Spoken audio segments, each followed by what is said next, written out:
colleague from Indiana, Mr. Mrvan, for 5 minutes. Thank you, Chairman. Thank you, panel. I want to follow up on a line of questioning from our oversight hearing in February. There's an issue with finding storage for contaminated sediment in the harbors.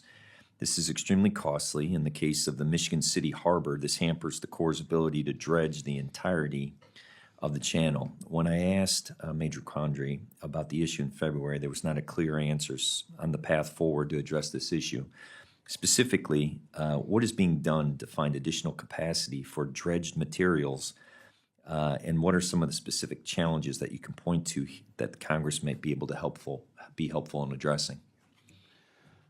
Representative Mrvan, thank you for that question. And we are tracking closely the dredged material disposal site at the edge of the Calumet River where it meets Lake Michigan.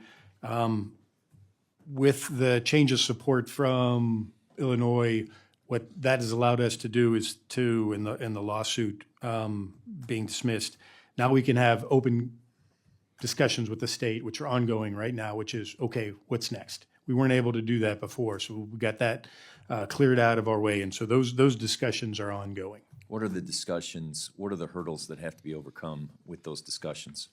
It's location. Where's the material going to go? What are the options? I don't have that at my fingertips, but we can get that to you. What's the timeline in which a decision might be made? Sorry, I don't know. Okay. What, as a member of Congress, can we do, or Congress can we do to find new capacity?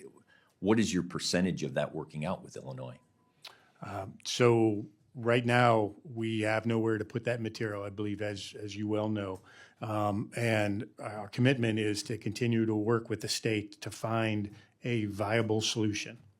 So you're working with the state of Illinois for a viable solution? That's correct. If that is not a viable solution, what's option B or C? We have taken a look to see if we can use other CDFs around the area, particularly maybe down in Indiana, but the district reports that the capacity for those are already claimed. So that's not viable right now. Okay. As my colleague had mentioned, it is a viable, obviously this sediment is going to keep coming up. Right. When we talk about commerce, when we talk about the steel industry, when we talk about having the navigatable ability to be able to get through those waters, it all is contingent upon the dredging of the sediment, but yet we don't have an answer to where that sediment might go, which is holding up projects.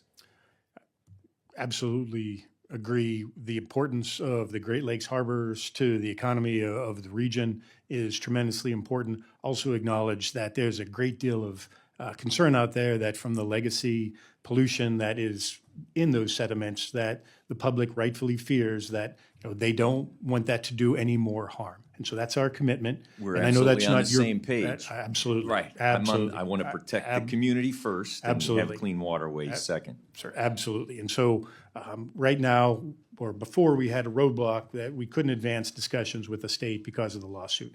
That roadblock has been cleared, and now so those discussions are ongoing. So if we believe that more engagement by any of the Great Lakes congressional representatives would be helpful, we'll certainly reach out. Okay.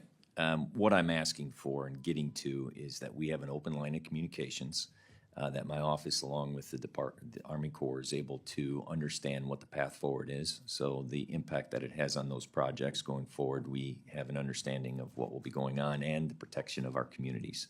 Absolutely.